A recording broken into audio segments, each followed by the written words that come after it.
Kita semua kan punya mimpi, ya kan? Punya visi besar soal masa depan.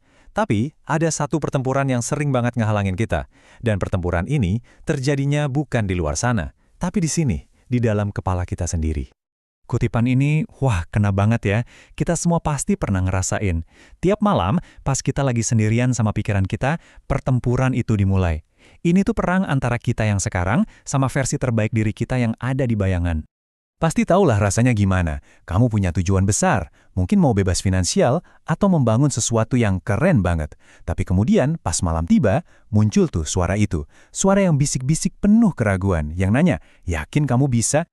Dan jangan salah loh, ini bukan cuma buat yang baru mulai. Bahkan orang-orang yang udah sukses banget pun, tiap malam masih dengerin bisikan keraguan ini. Bedanya apa? Mereka udah belajar cara ngelawannya. Dan ini kabar baiknya. Melawan ini tuh skill, sesuatu yang bisa kamu latih dan menangkan setiap hari. Oke, sekarang yuk kita kenalan sama musuh utamanya, si kritikus internal. Ini adalah suara di kepala kamu yang misinya cuma satu, menghancurin mimpi-mimpi kamu. Dia berusaha bikin kamu nerima keadaan yang biasa-biasa aja, dengan cara nampar kamu balik ke kenyataannya dia. Nah, yang menarik dari suara ini, serangannya tuh personal banget. Dia nggak nyerang idenya, tapi nyerang siapa kamu. Dia mempertanyakan latar belakang kamu, asal-usul kamu, seolah-olah semua itu udah nentuin takdir kamu. Kalau nyerang identitas, nggak mempan, dia ganti taktik, ngeremehin kemampuan kamu. Dia bakal ngambil apapun yang lagi kamu kerjain sekarang, nggak peduli seberapa keras usahamu, dan dibikin kedengeran kecil dan nggak berarti. Tujuannya? Cuma satu, bikin kamu ngerasa kecil dan nggak mampu. Dan akhirnya, dia keluarin senjata pamungkasnya, rasa takut. Dia bisikin soal risiko, soal kegagalan, dan nyoba yakinin kamu kalau zona nyaman itu tempat paling aman.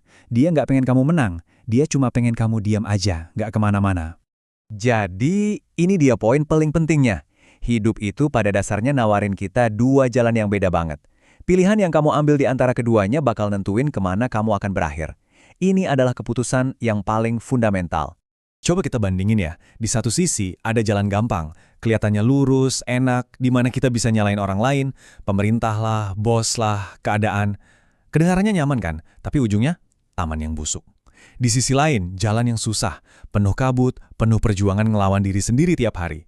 Tapi di ujung jalan inilah taman yang indah itu nungguin. Pertanyaannya jalan mana yang lagi kamu lewatin sekarang? Oke, jadi kalau kamu pilih jalan yang sulit, kamu butuh strategi kan? Nggak bisa dong masuk ke medan perang tanpa persiapan. Jadi, mari kita susun rencana pertempurannya. Rencananya ada 3 langkah simpel. Pertama, kumpulin kemenangan-kemenangan kecil.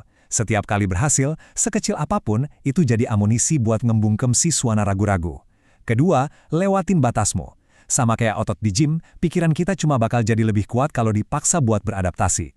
Dan yang ketiga, ini yang paling penting. Lawan balik. Jangan diam aja pas suara negatif itu muncul.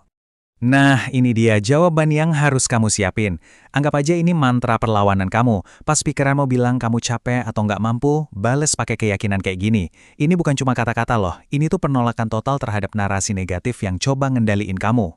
Slide ini nunjukin komitmen total di jalan yang sulit itu kayak apa. Ekstrim banget, tapi ini gambaran jujur soal tingkat pengorbanan yang dibutuhin buat hasil yang luar biasa. Ini soal memprioritaskan satu tujuan di atas segalanya, walau mungkin cuma untuk sementara waktu. Setelah semua perjuangan itu, semua pengorbanan, pertempuran mental, apa sih hasilnya? Kenapa ada orang yang mau milih jalan sesulit ini? Jawabannya ada di hadiah yang menanti di ujung jalan. Nah, ini dia yang menarik banget. Slide ini nantang sebuah keyakinan yang umum banget kita dengar. Ide kalau orang kaya itu nggak bahagia, seringkali jadi alasan biar kita nggak berjuang lebih keras. Sumber ini bilang, itu tuh semacam trik sulap biar kamu nyaman dan tetap di tempatmu sekarang. Klaim yang berani banget ya, 99%. Tapi coba deh kita pikirin. Stres karena tagihan, rasa aman buat keluarga, bahkan soal dapat respek dari orang lain. Sumber ini berargumen kalau sumber daya finansial itu secara langsung bisa nyelesain sebagian besar masalah yang ngerampas kebahagiaan kita. Jadi pada akhirnya ini bukan cuma soal uang, hadiah sebenarnya itu adalah penguasaan diri.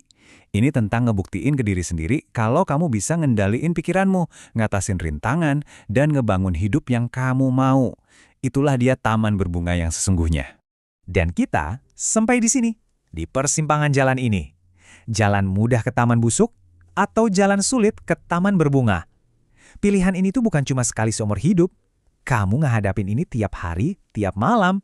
Keputusannya ada di tanganmu, sekarang juga.